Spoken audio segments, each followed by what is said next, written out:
भारत में corona virus के खिलाफ लड़ने के लिए आबादी को वैक्सीनेट करने का काम तेजी से चल रहा है। भारत की खुद की कोवैक्सीन तो मैदान में है ही, ऑक्सफोर्ड एस्ट्राजेनेका की कोविशील्ड भी इस जंग में सबसे आगे दौड़ रही है।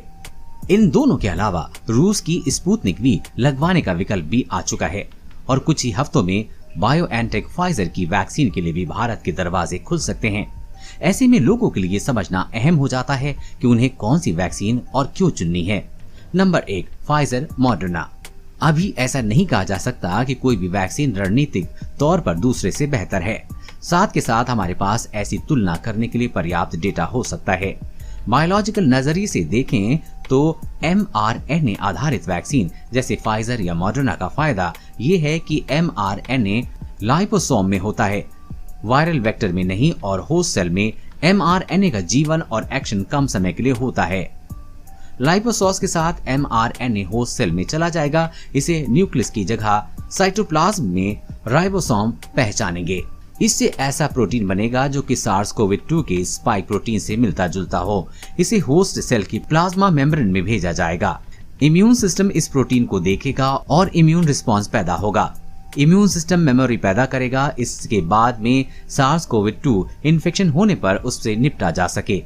ये सीक्वेंस निश्चित है और ज्यादा वक्त के लिए mRNA वैक्सीन का जेनेटिक मटेरियल होस्ट सेल में रह जाने की संभावना नहीं है।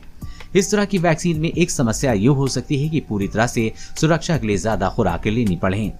सरकारी अधिकारियों का कहना है कि भारत में जल्द ही इसे मंजूरी मिल जाएगी और जुलाई तक इसके भारत में आने की उम्मीद की जा सकती है। Number 2, Covishield. इसके अलग एडेनोवायरल वेक्टर वैक्सीन के केस में उन्हें होस्ट सेल के न्यूक्लियस में दाखिल होना होगा, तभी उसका एक्शन होगा। जेनेटिक मटेरियल वेक्टर के जीनोम में होता है, जिसमें होस्ट सेल की न्यूक्लियस में mRNA बनता है। इसके आगे की प्रक्रिया mRNA वैक्सीन जैसे ही है। इसमें भी वायरस के जैसा स्पाइक प्रोटीन बनेगा, जिसे इम्यून सिस्टम पहचान कर रिस्पॉन्स पैदा करेगा। इससे पहले अगर किसी और एडेनोवायरस का इन्फेक्शन हुआ हो तो वायरल वेक्टर के खिलाफ ही इम्यून रिस्पॉन्स पैदा हो सकता है, जिससे वैक्सीन का काम फेल हो सकता है। इसे बचने के लिए ऑक्सफोर्ड एस्ट्राजेनेका ने इंसानी वेक्टर की जगह चिंपैंजी वेक्टर का इस्तेमाल किया है।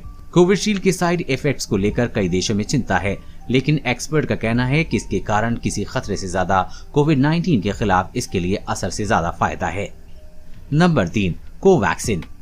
इन दोनों से एकदम उलट भारत बायोटेक की बनाई गई कोवैक्सीन में इनएक्टिवेटेड SARS-CoV-2 वायरस का इस्तेमाल किया गया है। इस वैक्सीन को Indian council of medical research और नेशनल इंस्टीट्यूट ऑफ वायरोलॉजी ने मिलकर बनाया है। ये रणनीति पहले से इस्तेमाल की जाती रही है, जैसे मौसमी इन्फ्लुएंजा की वैक्सीन में। इनमें भी इनएक्टिवेटेड जीवाणु का इस्तेमाल किया जाता है।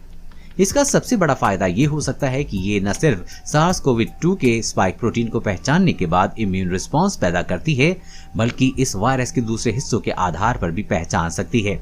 इनएक्टिवेटेड वैक्सीन भी शुरुआत में कम इम्यून रिस्पॉन्स पैदा करती है, इसलिए हो सकता है कि इसकी भी ज्यादा खुराकों की जरूरत पड़े। Number 4, Sputnik V. भारत में रूस की स्पुतनिक वी वैक्सीन को भी मंजूरी मिल चुकी है। इसे कोल टाइप वायरस से बनाया जाता है। इस वायरस को इंजीनियरिंग करके इसमें होने वाला खतरा खत्म किया जाता है और फिर इसे कैरियर के तौर पर इस्तेमाल करके शरीर में कोरोना वायरस का एक हिस्सा पहुंचाया जाता है। इम्यून सिस्टम वायरस की जेनेटिक कोड को पहचानता है और बिना बीमार पड़े उसमें से लड़ता है।